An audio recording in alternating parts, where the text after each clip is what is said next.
जम्मू कश्मीर में आतंक का फन कुचलने के लिए सेना के जवान दिन रात जुटे हुए हैं। अपनी जान की परवाह किए बगैर आतंकियों को सबक सिखाया जा रहा है। सेना के एक्शन से बौखलाए आतंकी सिर्फ हथियारों से ये जंग नहीं लड़ रहे, बल्कि उन्होंने नार्को टेररिज्म का जाल भी फैला रखा है। न्यूज 18 इंडिया आतंक के इसी मॉड्यूल को बेनकाब करने जा रहा है और यह बताने जा रहा है कि कैसे पाकिस्तान ने भारत के खिलाफ यह छद्म युद्ध छेड़ रखा है। पाकिस्तान की साजिश को बेनकाब कर रहे हैं हमारे संवाददाता अनिल श्रीवास्तव और आकाश शर्मा। जरा देखिए।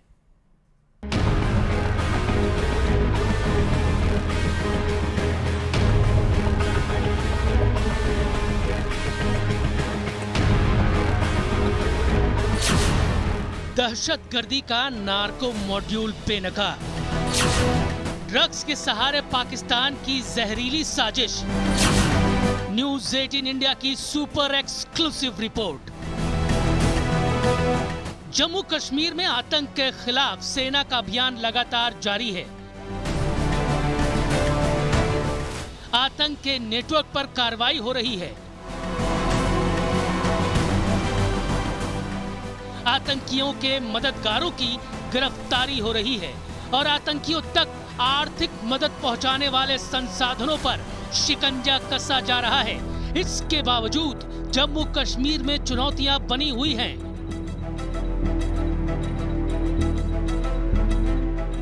यानी इन्हीं चुनौतियों में से एक है नार्को टेररिज्म, यानी मादक पदार्थों के कारोबार की चुनौती।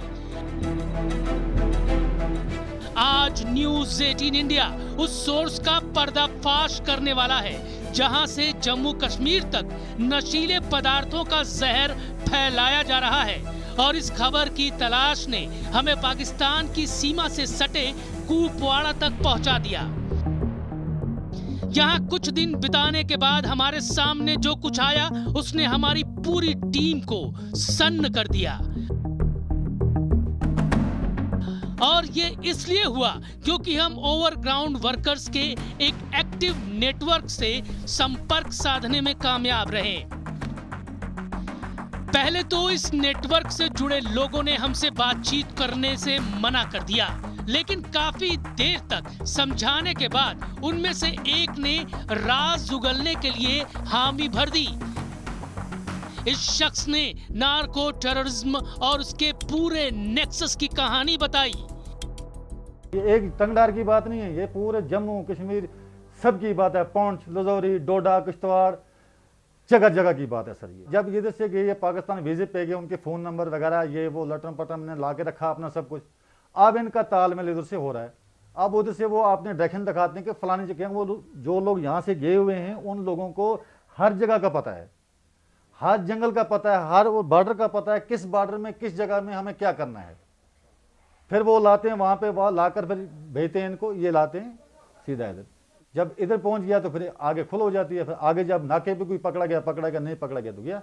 उधर तो फेंसिंग है ही नहीं है सर, उस पार फेंसिंग नहीं है, फेंसिंग इसी पार है। उस साइड जो गाँव है ये उन गाँवों में पहले आती है, फिर उन गाँवों से फिर शिफ्ट होती है, समझो फेंसिंग से इस साइड। जब इस साइड से फिक्स होगी फिर चला गया काम आस्ता आस्ता, फिर इन्होंने बिक्री करना स्टार्ट करते हैं। गरीब जो होगा लालच में आ जाएगा। गरीब जो होगा, जिसको घर में खाने के लिए नहीं होगा, आज ऐसे लोग भी हैं जिनको घर में खाने के लिए भी नहीं है सर। जब कोई गरीब होगा बोलेगा इसने मकान बना लिया, इसने बिल्डिंग बना ली, इसने गाड़ी ले ली, इसने जमीन ले ली फलानी जगह में, अब अगर मेरा भी रुपया 10, 20 हज़ार, 50 हज़ार मुझे मिल जाएगा, मेरे बच्चे भी खाना खाएंगे। बच्चों के लिए तो हर एक कुर्बानी देता है। ग्रेनेड आते हैं, हथियार आते हैं, वो पता नहीं क्या बोलते हैं, AK-47 पता नहीं क्या बोलते हैं, वो आती हैं, मैगजीनें आती हैं, गोलियां आती हैं, बारूद आते हैं, तो ये बिक्री करते हैं। उसके फायदे में इनको मिल जाते हैं हथियार वो आगे जैसे पहुँचाते हैं, आगे आपने ठिकाने पे जहाँ उनको बोला होता है। ये पूरी जम्मू कश्मीर की पूरी बॉर्डर से आता है। मादक पदार्थों की तस्करी से जुड़ी इस कहानी की जड़ों तक पहुंचने के लिए हमें एक और पड़ाव तक पहुंचना था।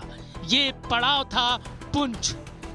यहां हमने अपने एक सूत्र से संपर्क किया जिसने हमें नाम न बताने की शर्त पर ओवरग्राउंड वर्कर्स के दावों का पूरा सच बयान किया।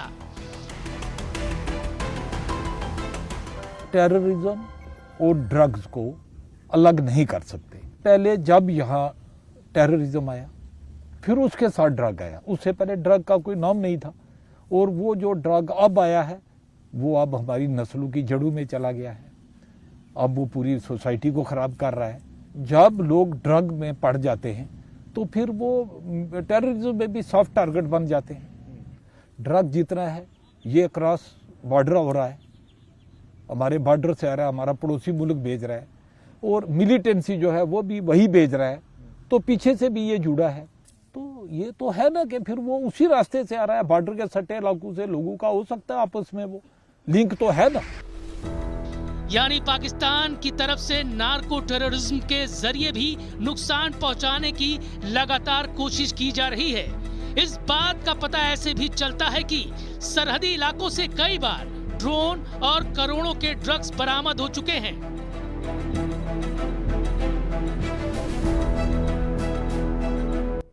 इधर आपको बता दें, बीते एक महीने में भारतीय सेना को जम्मू कश्मीर में कई बार आतंकी हमलों का सामना करना पड़ा, लेकिन हम आपको पहले बता चुके हैं कि पाकिस्तान सिर्फ हथियारों से ही नहीं बल्कि नार्को टेररिज्म के जरिए भी भारत पर हमले कर रहा है। इसलिए अब हम आपके लिए रिपोर्ट का दूसरा हिस्सा लेकर आए हैं। न्यूज 18 के संवाददाता आकाश शर्मा की इस सुपर एक्सक्लूसिव रिपोर्ट में आप देखेंगे कि आखिर पाकिस्तान इस जहरीले कारोबार के विक्टिम उसके कौन है और कौन इस पूरे के पूरे नेक्सस के पीछे है।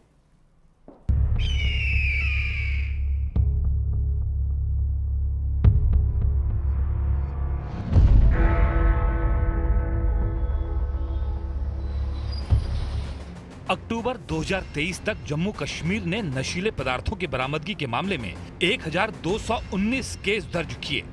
ये आंकड़ा 2017 में दर्ज कुल केस के मुकाबले 4 गुना ज्यादा था। 2017 में सिर्फ 357 केस दर्ज किए गए थे। इसके साथ ही अक्टूबर 2023 तक एनडीपीएस एक्ट के तहत कश्मीर से 1700 से ज्यादा गिरफ्तारियां की गईं।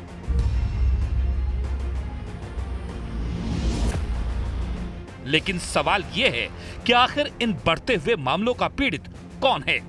कौन इस नेक्सस को धड़ल्ले से चला रहा है? कैसे नशे के कारोबार को पाकिस्तान के रास्ते भारत तक पहुंचाया जा रहा है?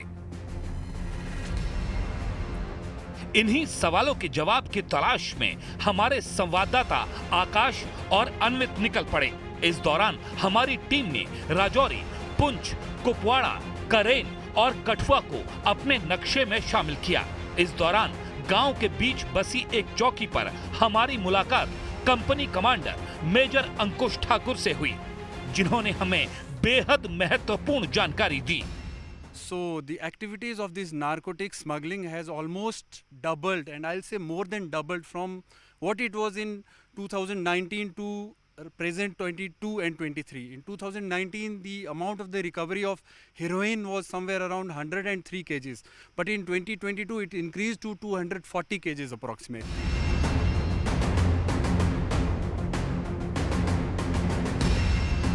थोड़ा और आगे बढ़े तो हमारी मुलाकात कंपन कमांडर मेजर अंकुश रावत से हुई।